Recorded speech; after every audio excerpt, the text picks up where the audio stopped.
Welcome, everybody, to Stay Curious. I'm your host, Mark Marquette. So glad that you've joined us today to learn a little bit about our auction coming up. Very important to our nonprofit that we get a lot of cash flow off of these 5 or 6 times a year charity memorabilia auctions. And I'm going to go through some of the lots that you can buy Saturday when the gavel falls at 12 noon Eastern Standard Time. So easy to get to that website for our auction by just going to the American Space Museum website, clicking auctions at the top, and it'll walk you right through it.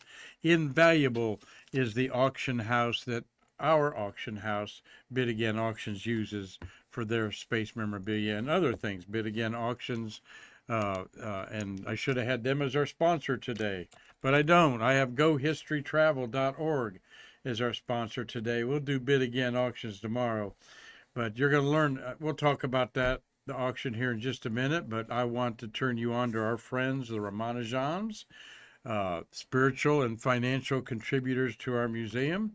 Their gohistorytravel.org and their Facebook page will entertain you with a perspective on some of the world leaders and artists and historical figures, and a lot about astronauts, things you would never imagine that anyone would dig up and find out about them. But that's what our friends Rama, Mal, and their son Bharat have done for a couple years, and they've been supporting us for a couple years. Here's Mal, the mom. They make historic markers around the country for certain places that don't have them. Okay, there's one, Gene Autry's birthplace. All right, wherever that was. And so they bought a machine to make all this, and they'll even do plaques. I presented one they made for launch director Mike Leinbach. So you'll be entertained. Remember it when you're bored over the holidays trying to get away from those conversations about everybody's medical conditions and relax and enjoy some unique perspective on history with our friends, gohistorytravel.org. They are going to sponsor several astronauts at Shuttle Fest and really are pro American Space Museum and Shuttle Fest, the Ramanujan family.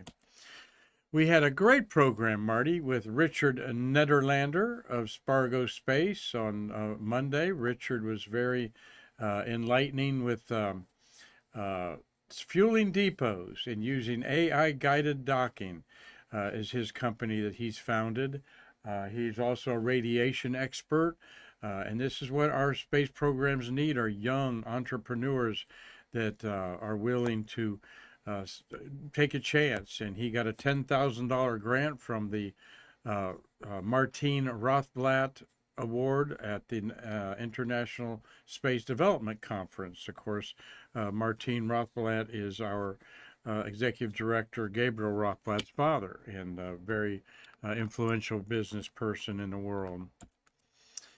And yes, Marty, perfect choice of the kind of a snapshot I took leaving the Space Center the other day.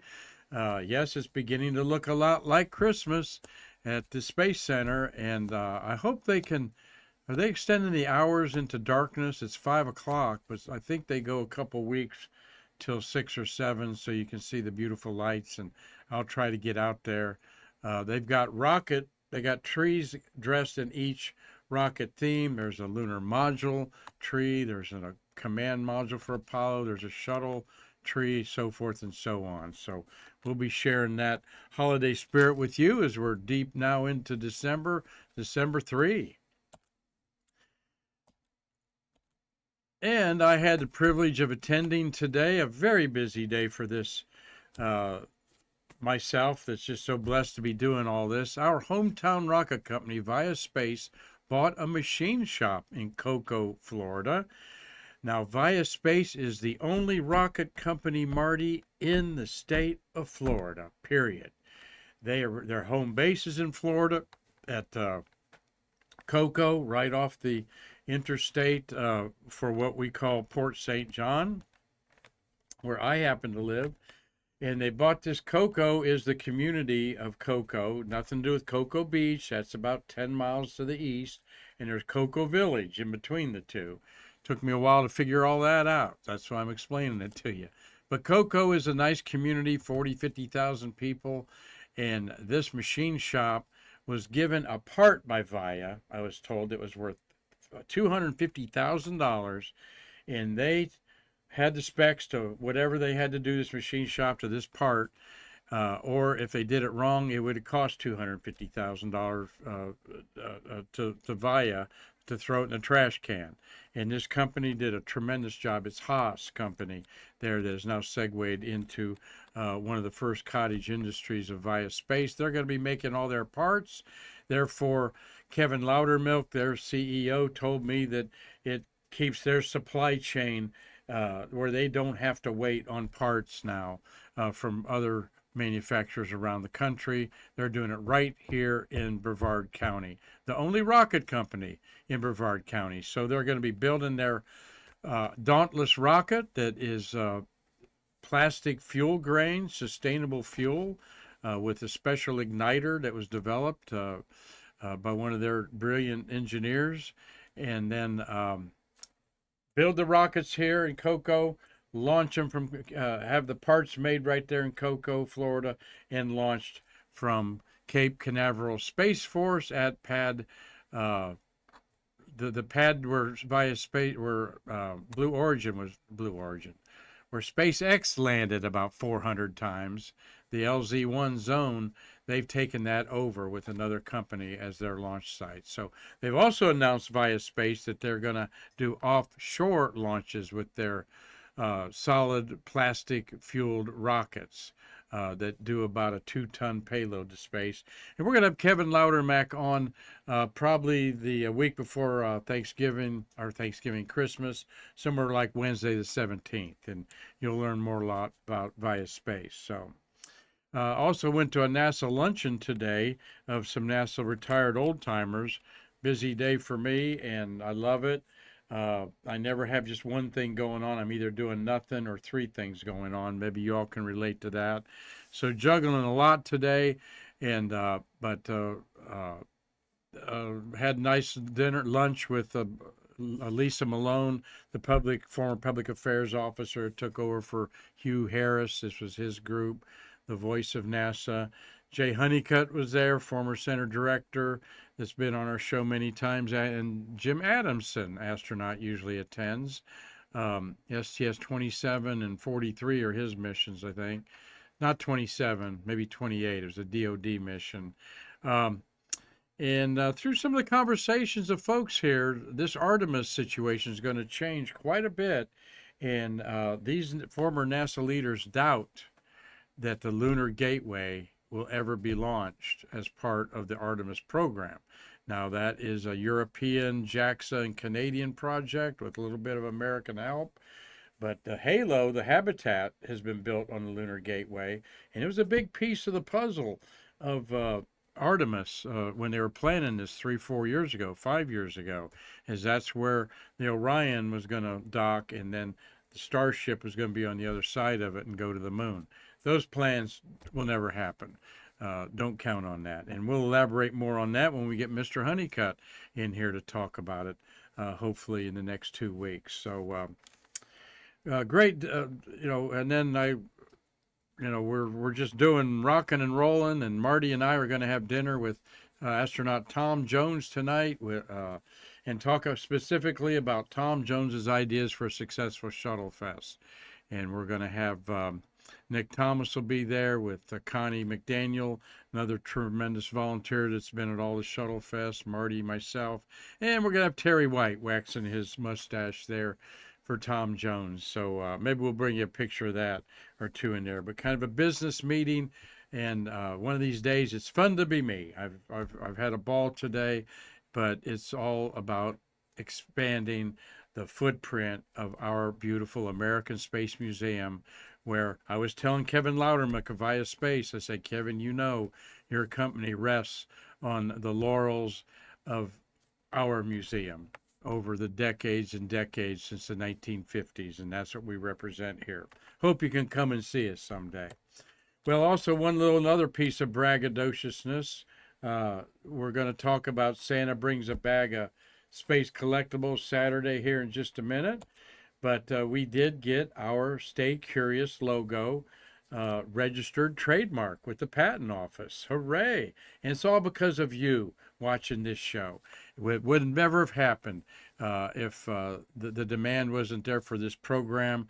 Now for over 1,350 episodes, 5 years and 8 months, Marty, we've been doing this. And this is a great reward for the whole team here at the American Space Museum, that our Stay Curious logo, designed by former past employee Darren Roberts, was given a trademark. And we love it, and we're very grateful for everybody involved in doing that, none more so than Dr. Al Kohler, who's in his 80s and one of the legacy people of this museum.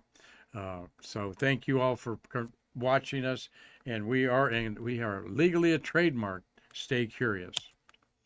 We have a birthday today, Marty. I think you met this man, and I never got out there, and I'm always kicking myself when I miss somebody that I believe it was his first time out there at the Space Center, and that's our birthday boy, Stephen Ray Swanson, named Swanee, nicknamed Swanee, appropriately so, 3-time space flyer. And I love that. He's not a name that flows off the top of your mind as a shuttle astronaut. Yet he was on a long expedition and on STS-117 and 119. And he was on expedition 3940. Mark to grow up there. Not that Syracuse isn't either. But he's a Steamboat Springs High School, 1979, went to University of Colorado. And then he joined NASA as a systems engineer in 1987, and then as a flight engineer working on shuttle training aircraft. And an astronaut in 1998, one of the last that's selected in the shuttle era. Nicknamed Swanee. Marty, you remember anything about him out there? Here's Tammy Miller, one of our awesome volunteers for Shuttle Fest. Thank you, Tammy, for helping us when you can, and she's a big autograph hound. There she presented Swanee with a Space Hipsters button there. I'm sure you were there maybe, Marty, that day, but what was your impression of Swanee? I don't have anything outstanding, Mark. I mean, he's like I say all the time, he's just so easy to talk with, just a nice person, but nothing really stands out. Well, that in itself is information to people watching our show here, isn't it, Marty? Because we have, particularly me, keep getting pulled in that don't put the astronauts on a pedestal. This is an unbroken chain, like Gunter Vent's tremendous book. Every link has to be solid and not break from the administrative side up to the astronauts performing their training in outer space. So, yeah, welcome to your senior life there, Steve Swanee Swanson. He's now 65 years old today, so hope he's having a big time. All right, another bit of news that may have gone by you or saw on your news feed, wherever you get that. For the first time ever, 8 spaceships are parked at the International Space Station. All 8 docking ports for spacecraft in the current configuration of the ISS are fully occupied for the first time in the complex's history. This was, of course, Monday with the docking of MS-28. And there they show you MS-28 on the bottom there. Thanksgiving Day is when that happened. Then they redocked the Cygnus that had been on a robotic arm, that Cygnus 23. They took that out of there and had on a robotic arm so that there was room for MS-28. So here's how it lays out. MS-28 docked at the Russian Rosvet module on Thanksgiving Day, expected to stay there 8 months. They may move them around to that other port when MS-27 leaves. There's another Soyuz vehicle, MS-27 there. MS-27 is going to leave for December 8th, they're saying now. It was the 9th, but maybe the 8th is a landing at Kazakhstan with NASA's Johnny Kim and 2 Russian cosmonauts on board. So this will last until December 8th, about 5 days. Okay. We're going to have a record 8 spaceships on there. The remaining 5 spacecraft at the IRS are the Russian Progress 92. All right. Let's see. I talked about 2 of them. They're saying the remaining 5 should be remaining 6. Russian Progress 92 and 93 are cargo ships. They reside at the Russian Poisk and Zvezda modules, respectively. The Poisk, Poisk, that's the one that leaks like a sieve, and it is causing some great concern as the leak keeps increasing. Marty, haven't I heard about Flex Seal? Get up there with a can of Flex Seal and up there. Marty's giving me that furrowed brow look. Yeah, but You know what Flex Seal is, right? yeah, but I'm just getting a lot of messages that Okay, let it rip there. I'm yeah, not. no, but we lost Cliff Watson lost audio, and so did RG Jubilee. But everybody else, I think we're fine. I'm picking up audio fine, Okay. so it might be on their end. All right. Just as I'm on a good roll here, we're losing. Well, there was some atmospheric disturbances talking around the country yesterday when I was talking to people. So let us know if we're not getting through loud and clear here. Marty, you're seeing the needles move and all that. So let's get back to who's docked at the space station. We got 2 cargo ships of Russia. One of them's at the leaky Poisk module. The Japanese HTV X1 cargo craft is berthed at the nadir point of Harmony Node 2, and 2 SpaceX Dragon capsules are at the 2 other ports on Harmony used by visiting spacecraft. So see, you got 3 spacecraft there at the end at the Harmony module. All right, that must be a sight from the cupola, which is about in the middle of all that there. You got crew Dragon 11 is there, and so that is what we have going on at the space station there. 8 vehicles docked there. Now, I asked astronaut Jim Adamson today at lunch. He was on the safety of this, and though I don't ever want to get Jim in trouble for quoting him about anything on there, he was on a safety committee for 20 years with Tom Stafford and 2 Russian counterparts on the space station, and they're managing the risks there. Is basically what they can say.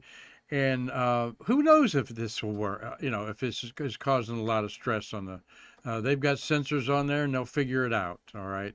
But obviously, this is the most tonnage. I'm thinking about mass hanging off of this thing, and as it's orbiting, of course, the Earth in free fall motion, so to speak, at 5 miles a second. So think about that. So download an app, see if in your neighborhood the International Space Station is going overhead. I guarantee it's a thrill to see this going on, and this is very historic. And I'll be looking on my feeds for amateur astronomers that regularly photograph the International Space Station for someone to come up with a cool picture showing some of these docked spacecraft there. But just think about that, where we've come from one docking of in 1974. Right now, the last Skylab was up there. That Apollo command module, the next to the last one to be used, was docked for 84 days. They didn't know. They were pretty sure it would have a shelf life of that. And those are the pioneering vehicles at our Skylab, the Apollo that proved that we could do some of this stuff. So always love looking back at the legacy. All right, well, let's look at the auction stuff here. And we've got some beautiful 217 items up there that Chuck Jeffrey in his Bid Again Auctions has put on there. And this is what the page looks like, okay? On the upper left is Gemini 5 Flown Procedures page that should go for about $300. Now, if you want to say, I'll go $200 on that, bid now. It might go for $175, and you get it at $175. Okay, if the maximum bid before yours is $150, they go up at $25 increments until they hit $1,000. then they jump up. You got the iconic Earthrise on a Kodak paper. Okay.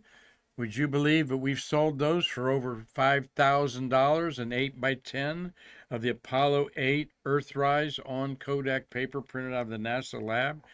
Got someone's bid $125 on that. There's probably a reserve of that, about 2,000. Um, Buzz Aldrin signed Apollo 11 lunar surface photograph. That should go for $400 to $500, maybe more.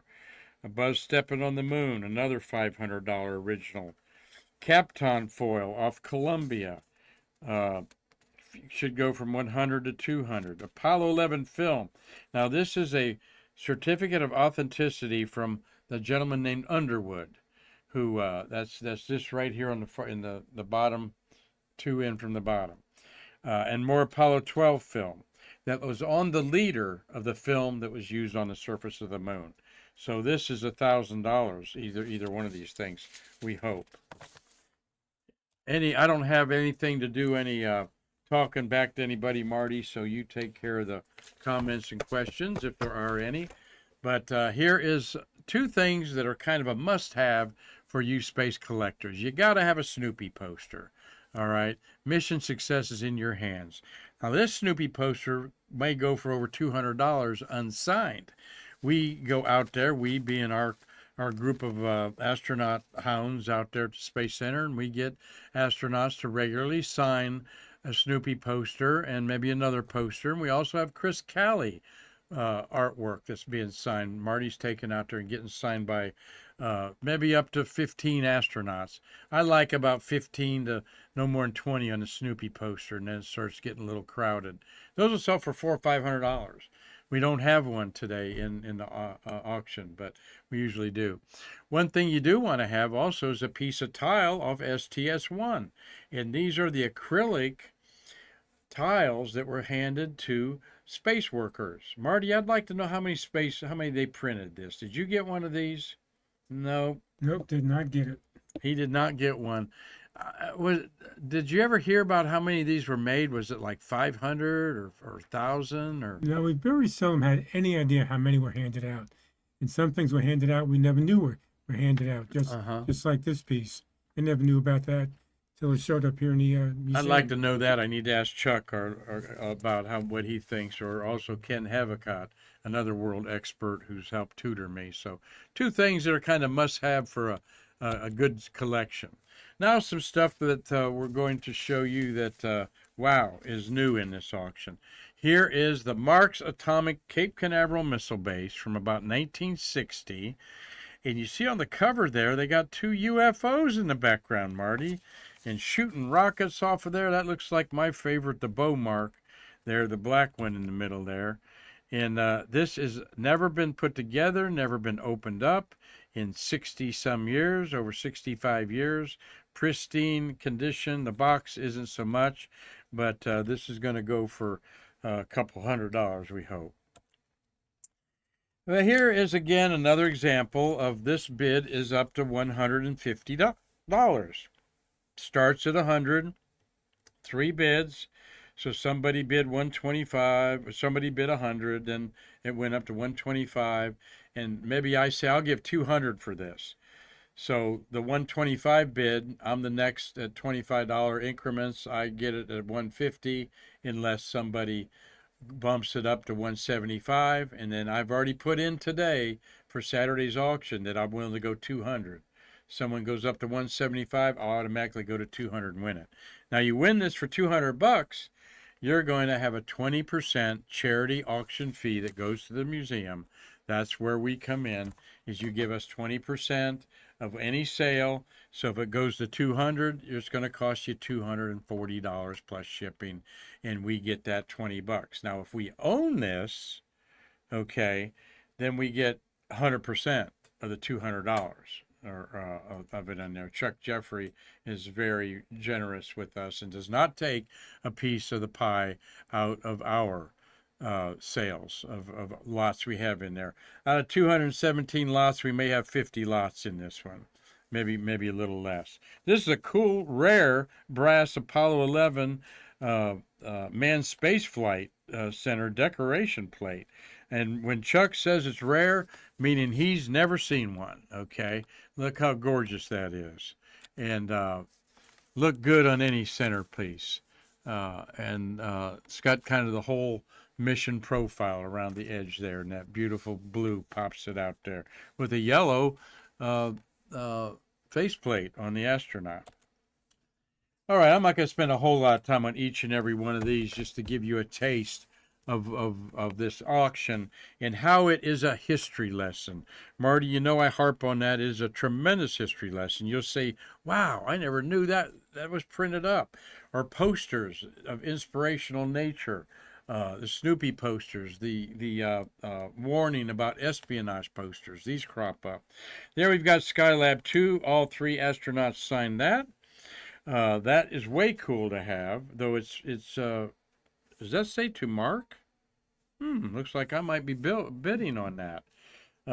Particularly if it goes for under my budget there, which I'd willing to go maybe $200 on that. You got Conrad's a walker for God's sakes. Joe Kerwin's still alive, the first medical doctor to go to space, and then of course Paul Weiss there. So none of them alive. Jack Schweikert signed Houston. We've got a problem there. Uh, Handle with care. Look at those essential equipment decals. Those are way cool to have. Very rare. Okay. Orion EFT flown parachute section. That was 16 years ago, folks. And we still not put a crew in an Orion spacecraft yet. Remove before flight. Those are popular. Insulation blanket. There's a rare access cover of a shuttle tile. All right. And Terry White could tell you exactly where that tile comes from. And then an oversized tile sample there that you don't rarely see for a demonstration purposes, probably. Now, these are three very, very rare manuals. The spacecraft post-landing procedures for GT-11, a simulation operations manual, and a GT-12 console manual used during the launch countdown. I'm not sure if it's got notations in it. Each one of those should go close to $400 or $500. The simulator in the middle, Chuck thinks may go up to $1,500. All right. Just because you don't see any bids on there doesn't mean there's any interest. It means that Marty's going to the bank to see what his balance is so that he can figure out what he can afford this auction.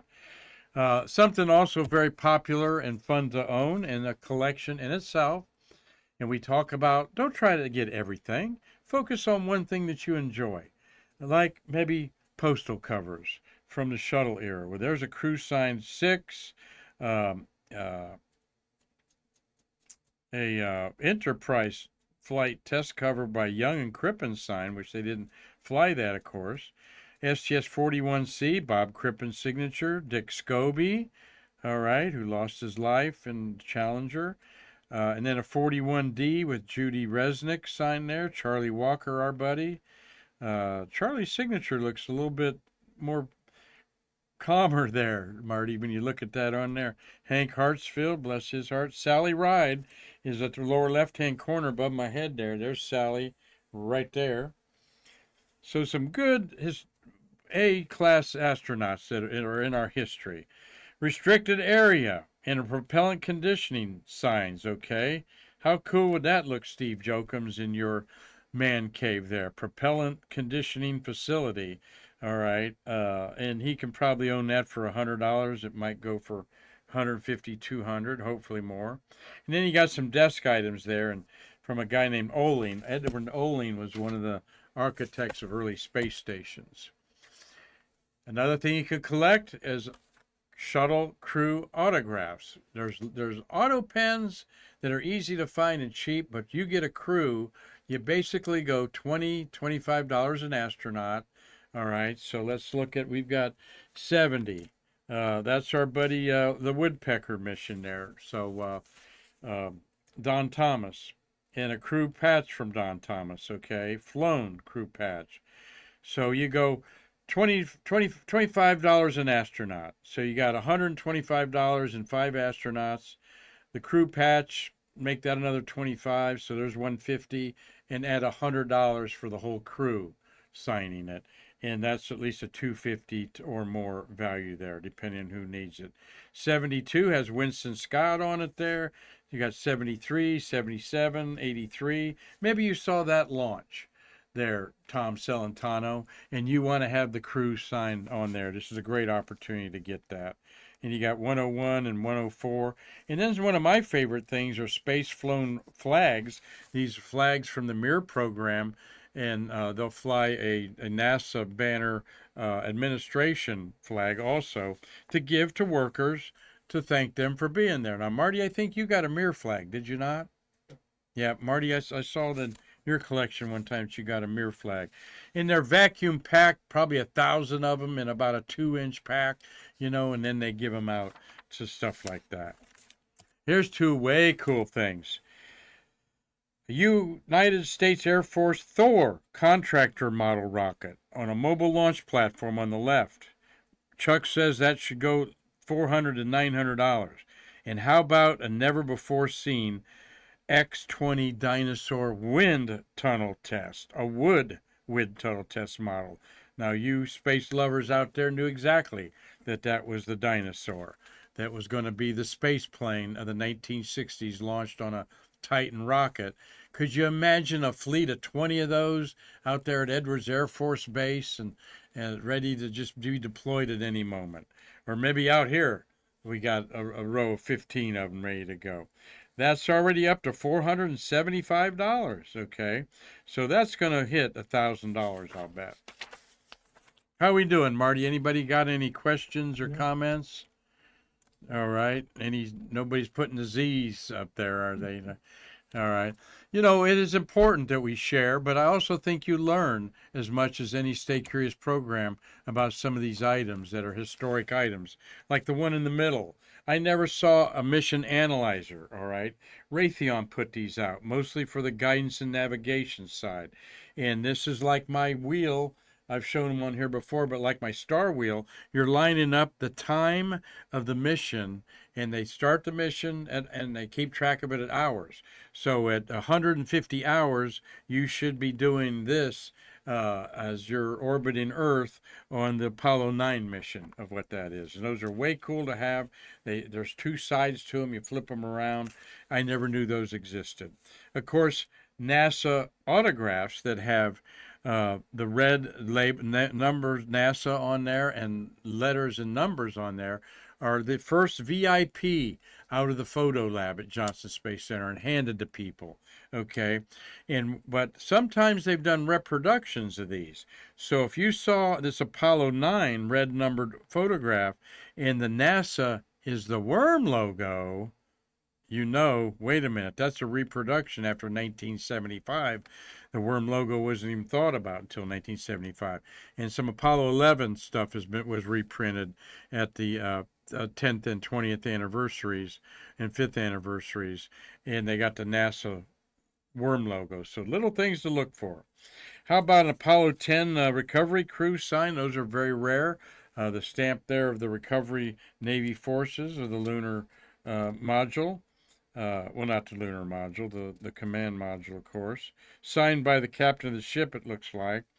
Buzz Aldrin's signature, when it's personalized, starts out about $400 or $500. Buzz is, of course, 95 years old, and I understand not signing anymore. His hand's too shaky. Look at that Apollo 11 collection on the left. Some cool minutia of the program there, some certificates and so forth. So, again, 3 way cool portable publications to have. One from Hamilton Standard. You space geeks know Hamilton Standard made the A7L spacesuit that was on the moon and other variations of spacesuits. This is how the PLSS works, their backpack. Never have seen that before. Chuck thinks that'll be about $500. Let me refresh myself. And is Cliffy Watson today? Yeah, Cliff's there today. Buddy, thank you, mate. There's your arse Australian Research and Space Exploration. God bless you, bro. I drink out of this cup here. Think about you every time.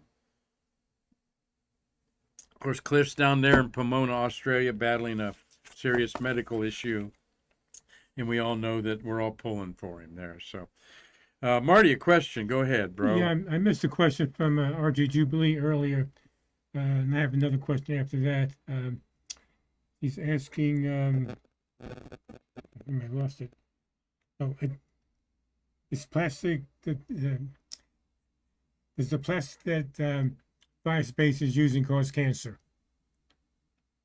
Does the plastic cause cancer from Firespace launches? Well, we hope not. No, not any more than anything else in our environment does. The plastic they use is the hard caps at the top of like a bottle, that hard plastic. And believe you me, this is environmentally safe. That's their whole thing, is everything's green with Firespace. But good question there. And that's, of course, a concern here in the news is about SpaceX and Blue Origin wanting to dump thousands of gallons of rocket water into the river, which they've been doing anyway, and it's off the sound suppression system. So, but thanks for that question there. No, Viaspace is very environmentally green. That's their whole idea of this. So, and what else, Marty? Yeah, a question from Dave Stange. If you go on the auction site, is it easy to see what items have 20% extra fee added to the cost? I guess I've missed it when I've looked at items a few auctions back. Every item, every sold lot has a 20% charity auction fee put on it there. Doesn't matter what it is. Okay. And we don't show it on the auction. No, it does not show it on the auction. That's something why I harp about it here is I've told Chuck you're not making it clear enough when people buy something for $1,000 and they get a $1,200 bill. That's our 20% auction on there. Those of you that have bought Dave know and have seen that, okay, on there. But it's not a trick or anything we do. This is a 501c3 Florida legal charity auction, okay?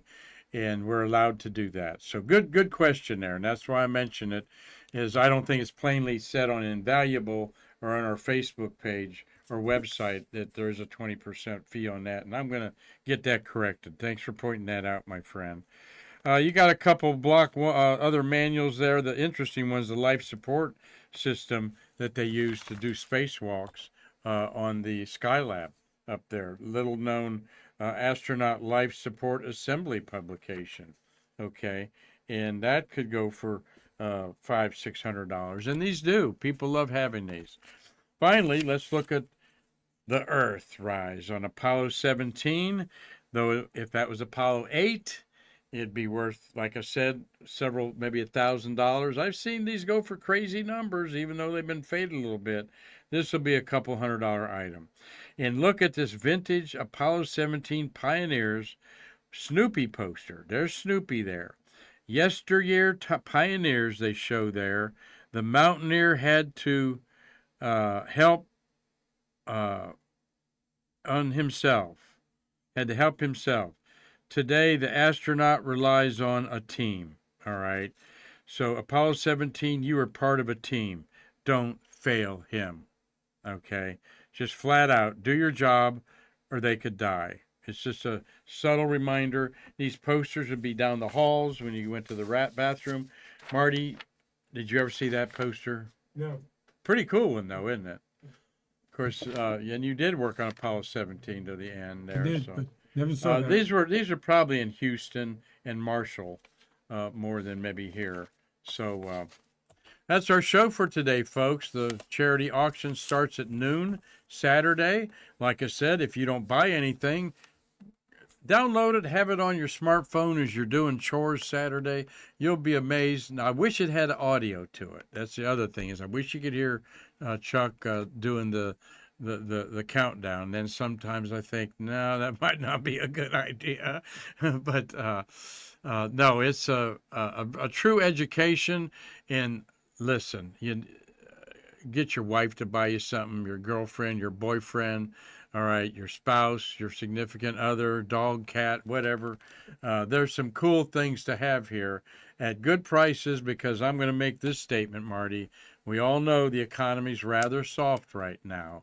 So if there be a time to buy and know that your prices may go up, you're investing maybe in the future to maybe get 20% more if you would resell this later or even more. So, particularly these Mercury astronaut autographs that you used to be able to pick up. That's why we went to $100 minimum because Chuck was tired of giving away a Gus Grissom, not Gus Grissom, but a Gordon Cooper for $60. All right, one of our national heroes of the Mercury program. So you can, if you have things that you'd like to sell in our auction, send Chuck Jeffrey a note on that. We'll talk more about him on Friday when we wrap up the auction there with other space news. Tomorrow we're going to have we're going to talk a little bit about Artemis 2. What's the goal of Artemis 2, and is it really worth the risk with Gary Allgaier on Thursday? And Friday, what have I got going on Friday, Marty? I got somebody, don't I? Mitch. Mitch. Yeah, Rothman. Mitch Rothman. That's right, Mitch Rothman of Man Space. There, Mitch is watching, probably going, "Hey, you fool!" Yeah, I talked to him today. That's just how busy I've been, guys, and I'm blessed with it. Thank you, Rosalie Jubilee, for watching. Cliff Watson, God bless you, bro. Love you, and hang in there. Dean Babcock, George Smith. Thank you, George. He's Hey, been. Mark, that's George Smitty. That's my nephew. Oh, okay. And I told him if he logs on, then Yeah, right, George Smitty, and you're. I'm going to wave to him. So let me get up front for a second. Oh, okay. Oh, she's out front? No. Yeah. Oh, you're going to wave to him here. Come on around here, buddy. Hey, All George. right, Hey, there's Bonnie. All right, talk to Bonnie on the phone. Thank you, buddy, for being here. Your uncle is one of the best human beings, best earthlings I've ever met. I guarantee you that, George and Bonnie. Mark Thel, thank you. He's already salivating for Shuttlefest 5. Mostly parked. Thank you for parking yourself here today. Dave Stangy, thanks for pointing out that 20%. Tommy Usiak, he'll be going to the bank after this to see if he can afford that dinosaur module. See if Vicky will let him get that. Doug Forrest, love you, buddy. Hope you have a great holiday with your wife, Yoshiko. Tom Celentano, up there, and I'm sure he's got his eye on one of them launches that he went to. Steve Jokums, thank you, bro, for all you do. Carlton Bailey, down just about 15 miles from where I'm sitting. Gary Gerald up in Collins, Georgia, and Mitch Rothman will be on the show Friday, to talk about his Facebook and YouTube page, Man Space. We're going to be talking about The Artist and the Astronaut, the documentary movie that he's involved in with Jerry Carr and Jerry's artistic wife. And also, Mitch is one of the forces behind making July 20th Moon Day, International Moon Day, the date when Apollo 11 fulfilled mankind's greatest adventure, the landing on the moon on July 20th. That should be a national holiday in America, or if nothing else, observed like Father's Day or Mother's Day, where people really, think about what we accomplished as a nation over half a decade ago. So, Marty, thank you for all you do. All right. We're off to go see astronaut Tom Jones. We'll tell you how that worked out on our mission to make Stay Curious as good as we can with some input from one of the astronauts who's going to be there this year. So, anything else, Marty? Fox McCloud is watching also. Who? Fox McCloud. All right, Fox McCloud. Thank you for watching. Maybe Connie McDaniel's watching there. Maybe Hazel Seacack Banks is watching today. So hello to you, ladies, and thank you for all you do for our wonderful museum. So until tomorrow, I'm Mark Marquette saying we can't wait to see you to bridge the space between us.